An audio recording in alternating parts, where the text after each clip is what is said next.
a lo largo de la larga historia de la Tierra. En ella han vivido, según estimaciones modestas, alrededor de 117,000 millones de personas.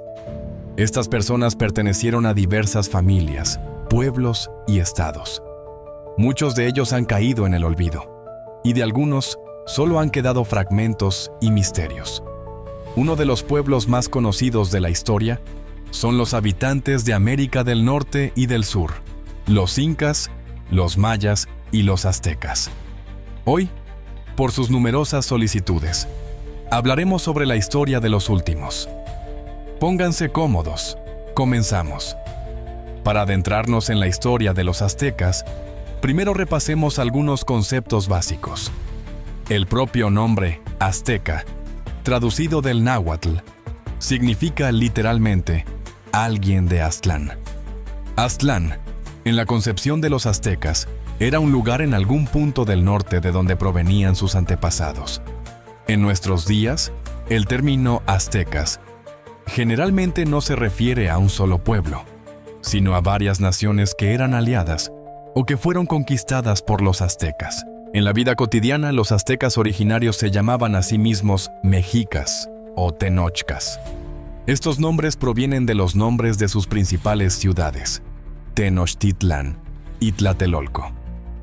Muchos, al escuchar la palabra mexica, piensan en México o en la Ciudad de México, y tienen razón. De hecho, los aztecas vivían en el territorio del actual centro y norte de México. La actual capital del país, Ciudad de México, fue construida sobre las ruinas de la capital azteca, Tenochtitlán. Tenochtitlán era el centro político y ritual de los aztecas. Según estimaciones de historiadores modernos, en su apogeo, a finales del siglo XV, tenía alrededor de 200,000 habitantes. Para comparar, en ese mismo periodo, Londres tenía aproximadamente la misma cantidad de habitantes y era una de las ciudades más grandes del mundo. Ahora pasemos directamente a la historia de los mexicas. Muchos creen erróneamente que la historia de los aztecas se remonta a tiempos antiguos. Sin embargo, la datación correcta sitúa el origen de los aztecas en el siglo XIII. Fue entonces cuando varias tribus, entre ellas los mexicas, llegaron al Valle de México. El año 1335 se considera el momento de la fundación del Estado azteca, cuando se estableció la ciudad de Tenochtitlán. Al principio, el imperio azteca no era un estado en el sentido convencional de la palabra. En su fase inicial, consistía en ciudades-estado, donde cada una gobernaba su propio territorio. Con el tiempo, a medida que los aztecas expandieron su poder, su imperio se convirtió en una estructura más centralizada. Una de las guerras clave en su expansión fue la guerra contra los tepanecas en 1328. Como resultado, se formó la triple alianza entre Tenochtitlán, Texcoco y Tlacopan, lo que marcó el inicio del auge del imperio azteca. El gobernante bajo el cual los aztecas alcanzaron su mayor poder fue Moctezuma I, 1340-1469. Durante su reinado, el imperio se expandió desde el Océano Pacífico hasta el Atlántico. Sin embargo, no todas las guerras se libraban para conquistar territorios. Muchas veces, los conflictos tenían como objetivo capturar prisioneros de guerra. Esto se debía a las creencias religiosas de los aztecas, quienes realizaban sacrificios humanos en honor a sus dioses. La víctima más valiosa era un guerrero capturado en batalla. Además, capturar prisioneros era un requisito para ascender en la jerarquía militar. Por ejemplo, para obtener el rango de guerrero, un joven debía capturar al menos 2 prisioneros. Hasta que lo lograra, no se le permitía cortarse el cabello, lo que hacía que la longitud de su pelo fuera un indicador de su valentía. Los rangos más altos en la jerarquía militar eran los guerreros águila y jaguar. Estos soldados se distinguían por su vestimenta, inspirada en estas criaturas, y eran altamente respetados en la sociedad. En cuanto a la religión, el dios creador supremo era Ometeotl, una deidad invisible, eterna y todopoderosa, por lo que no existen representaciones de él. Otros dioses clave en la mitología azteca eran Huitzilopochtli, Quetzalcóatl, Tlaloc y Tezcatlipoca. En total, el panteón azteca incluía más de 200 dioses, cada uno de los cuales requería rituales y sacrificios. Por eso, los sacrificios humanos, como la extracción del corazón o el lanzamiento de víctimas desde las pirámides, no son solo una leyenda, sino que realmente formaban parte de los rituales religiosos. Sin embargo, los aztecas no solo se destacaban por sus sacrificios, sino también por su avanzada arquitectura. Construyeron impresionantes templos en honor a sus dioses, algunos de los cuales han sobrevivido hasta nuestros días. El templo más grandioso era el Templo Mayor en Tenochtitlán, dedicado a Huitzilopochtli y Tlaloc. Este complejo consistía en varias estructuras y estaba parcialmente construido sobre un lago. Ahora volvamos a la historia del Imperio Azteca. A mediados del siglo XV, bajo Moctezuma Píndolo, el imperio alcanzó su apogeo. Sin embargo, gobernar vastos territorios no solo traía riqueza en forma de tributos, sino también conflictos.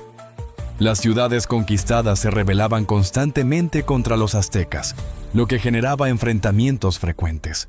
Aunque la mayoría de estas rebeliones fueron sofocadas brutalmente, con castigos ejemplares y tributos aún más pesados para los sublevados, la constante resistencia de los pueblos sometidos debilitó al imperio.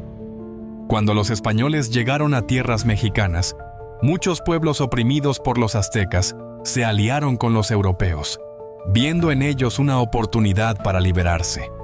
El declive del imperio azteca comenzó en el siglo XVI, con una serie de gobernantes débiles y derrotas en las guerras contra otros pueblos.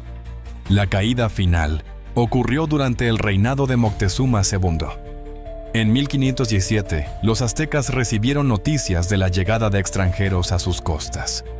En 1519, se confirmó que estos extranjeros, liderados por Hernán Cortés, habían formado alianzas con enemigos de los aztecas. Al principio, Moctezuma II recibió a los españoles de manera amistosa. Pero la situación cambió drásticamente cuando los aztecas atacaron el campamento de los conquistadores. En respuesta, Cortés ejecutó a los responsables y tomó prisionero a Moctezuma. El conflicto se intensificó, y la masacre en el Templo Mayor, el 22 de mayo de 1520, marcó un punto de no retorno. En este evento, los españoles asesinaron a unos 600 nobles aztecas durante una festividad religiosa. Enfurecidos, los aztecas se rebelaron y lograron expulsar a los conquistadores de Tenochtitlán en la noche triste, 30 de junio, 1 de julio de 1520. Sin embargo, un año después, en 1521, los españoles regresaron, sitiaron y destruyeron la ciudad. El último gobernante azteca, Cuauhtémoc, fue capturado y ejecutado poco después, poniendo fin al imperio azteca. Imaginemos por un momento, ¿qué habría pasado si la historia hubiera tomado un rumbo diferente? Si los barcos españoles nunca hubieran llegado a las costas del imperio azteca. Sin la conquista, la civilización azteca habría continuado su desarrollo. Su poderío militar, basado en guerreros águila y jaguar, equipados con armas de obsidiana y escudos de plumas, se habría combinado con avances tecnológicos propios. Quizás habrían dominado la metalurgia, creando armaduras y armas aún más poderosas. Tenochtitlán, la ciudad sobre el agua, se habría convertido en una metrópolis aún más impresionante. Sus canales, chinampas y templos monumentales serían testimonio de su grandeza. La arquitectura azteca, fusionando la majestuosidad de las pirámides con nuevos conocimientos de ingeniería, habría alcanzado nuevas alturas. Sin la influencia europea, habrían mantenido su sistema de creencias. Habrían seguido realizando sacrificios humanos. Es posible que su religión hubiera evolucionado, integrando nuevas ideas y conocimientos. Quizás habrían establecido contacto con otras civilizaciones de América e incluso de otros continentes, intercambiando conocimientos y tecnologías. El imperio, sin la amenaza española, podría haberse expandido aún más, unificando gran parte de Mesoamérica bajo su dominio. O quizás se habría fragmentado en diferentes ciudades-estado, compitiendo entre sí por el poder. En este mundo alternativo, ¿cómo sería México hoy? ¿Qué idioma hablaríamos? ¿Qué tradiciones y costumbres seguiríamos? Es un misterio fascinante que nos invita a imaginar infinitas posibilidades. ¿Cómo crees que sería el mundo si los aztecas hubieran seguido su propio camino? ¿Qué opinas?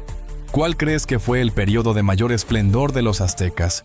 ¿Sobre qué otra civilización desaparecida te gustaría saber más? Déjanos tu opinión en los comentarios. No olvides darle me gusta, suscribirte al canal y activar la campana de notificaciones para no perderte nuestros próximos videos. Hasta la próxima.